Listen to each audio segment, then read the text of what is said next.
Edwards. Mga bro, parehas nagtala ng franchise record si Ant-Man at SGA. Duguan pa ang isang referee kakasimula pa lang ng laban. So game 2 na ng West Final sa pagitan ng Minnesota Timberwolves at ng OKC Thunder. Makabawi nga kaya mga bro sila Anthony Edwards o lalamang na ng 2-0 sila SGA. Well, di pa umiinit ang laban, may duguan kaagad pero hindi player ang sangkot mga bro kundi ang lead official na si Scott Foster. Ba naman di siya sadyang natamaan ni Lu Dort sa may ilong matapos ang jump ball sa solid ng pagkakatama. Agos yung pagdulo ng dugo sa ilong ng referee. Pero matibay itong si Scott Foster. Binulak lang ang ilong mga pro at tuloy ang pagpito sa laban. Back in the game, sagutan ng basket si Anthony Edwards at ang newly crowned MVP na si SGA. Kontrolado din ng OKC ang laban kung saan dahil sa 9-2 nating run na ginawa nila under 5 minutes, umabot sa 8 points ang lead ng home team. Balance ang scoring ng OKC led by SGA with 8 points. Galing magpasahabik ng player na to mga bro, simpleng hezi lang.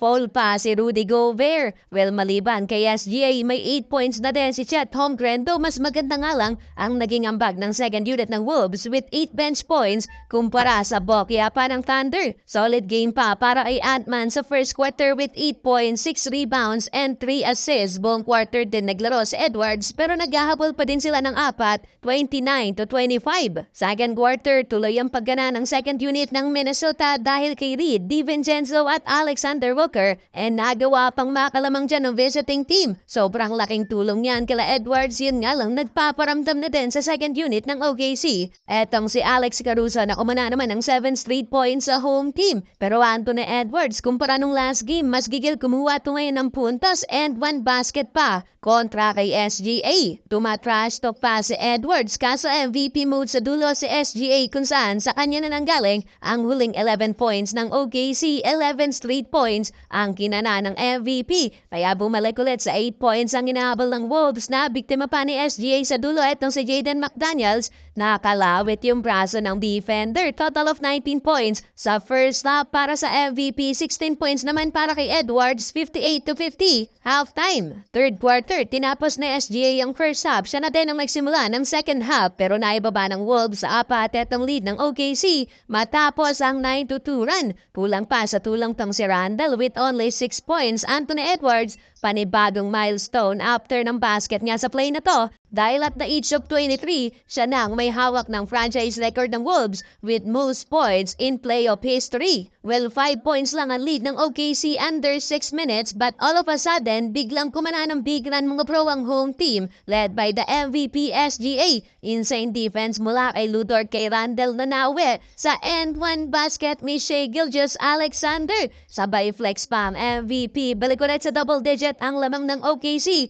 Ginagawa ng layup ni SGA ng mid-range jumper. Under 3 minutes timeout ang Minnesota kung saan umabot na mga pro sa 17 points ang lamang ng home team. Wallace, alley-oop to Holmgren.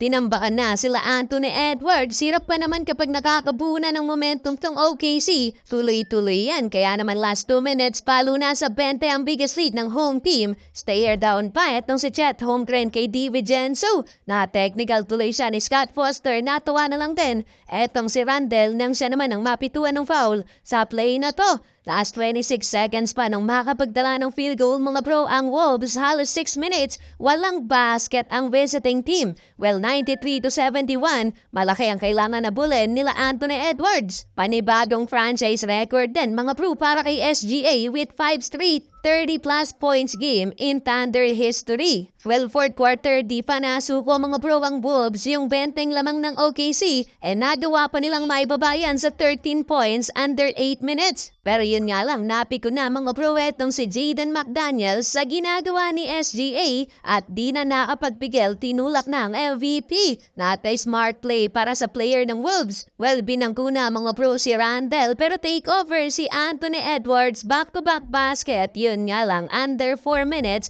na turnover ni McDaniels ang bola na nawi sa basket ni Jalen Williams. And 1 pa yan mga bro, kaya naman dahil dyan, kinulang na sa dula ang Minnesota Timberwolves. Panalo sa Game 2 ang OKC Thunder.